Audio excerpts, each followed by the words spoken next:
Parents of kids who are struggling, don't be afraid to talk about it, because I noticed a lot of people were afraid to talk to me because they didn't want to be like me. I don't want to be the mother of a child who's gone. Well, talking to me isn't going to make that happen or not. So talk to me, because you just might learn something, and then you can maybe use that. So my mom abandoned my brother and I. And not having your mom, the foundation of love is a little bit hard to get a hold of. I was 4, my brother was 7. And you, like it or not, you kind of spend your life wondering, maybe you're my mom. And so most of my life was about trying to love everybody and spread more love, and trying to bring hope to other people that no matter what happens to you, you can keep going. And but my father, who was my only parent, unfortunately married a really mean person, and he and her became alcoholics. And so you spend a lot of time with yourself. I wrote a lot. I did a lot of art. I sang to myself a lot. I taught myself to play the guitar and comfort myself, because you didn't have a mom. Your dad was alcoholic or beating you. But hope was a tangible thing. I would look out my window and say, there has to be something better than this. So I left on my 18th birthday, destined to have a better experience.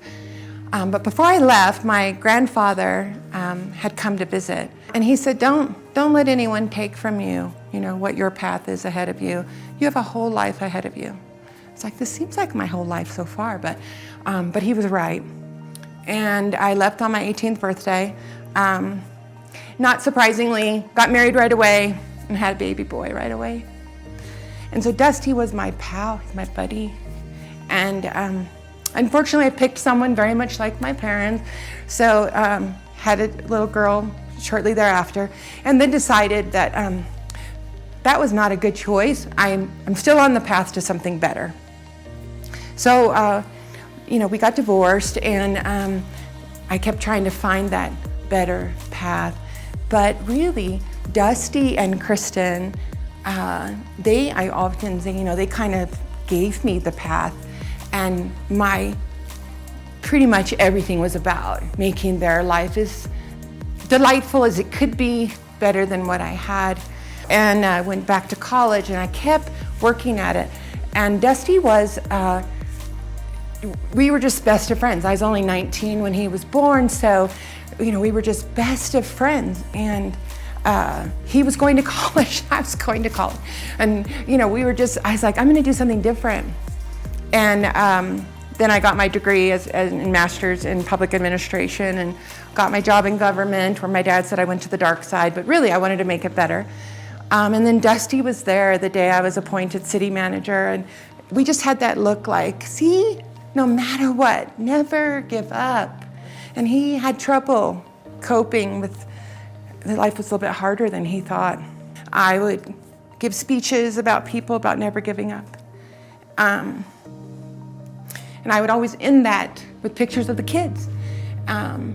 The last time I gave that speech was in April of 2013. And both Dusty and Kristen, my kids, just had their baby. So there's a picture of the babies. And only a few weeks later, he decided that it was too hard for him to go on with life. I remember talking to him a couple of times. Like, it's not too hard. I've had a hard life. It's not too hard. You can go on. And hard times are for everyone. I've told that to people my whole life. Like, who doesn't get out of this deal without some hard stuff? So I struggled with, is what I've said my whole life still true? It's hard to think that my whole life has been about never giving up and finding love and finding peace, and that the enduring qualities of love, that it really, really is a tangible thing. So when he died, I spent probably a year kind of yelling at the trees and going for walks and saying, is that true? It's my whole self. It turned out to be true, that you don't give up. Love does endure. I love him, he loves me, he's still here with me.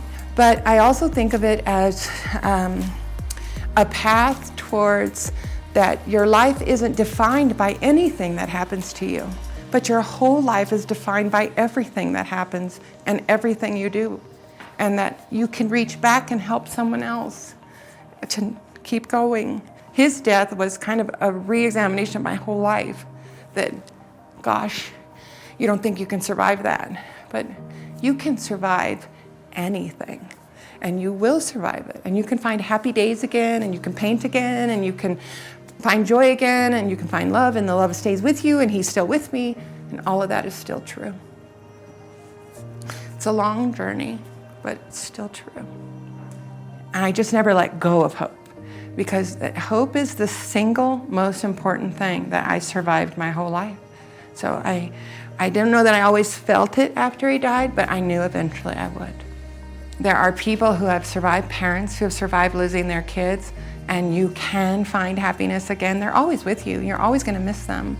Every event, every gathering, to acknowledge where they are. I ask them how they're feeling. I want them to tell me, and I try to create a safe place for them to do that. Let's just know that no matter what you're struggling with, someone can reach back and help you and just stand alongside you. And so I encourage everyone to just talk about what's going on. Summit County with Building Hope has done such a good job of really talking about it so much that people aren't surprised to hear the conversation. Whereas my son, he felt weird. I just have all these emotional problems and there's nobody else who does. He's out there surfing with all his surfing friends and he felt unusual. Today, I don't think people do feel as that they're unusual. We have a really significant increase in the numbers. So people around them, there's more and more people who have been affected by people who make this decision, and therefore they're speaking up. So I do think it's easier. Certainly this effort to try to bring hope to others is going to do that people can say, I'm not alone.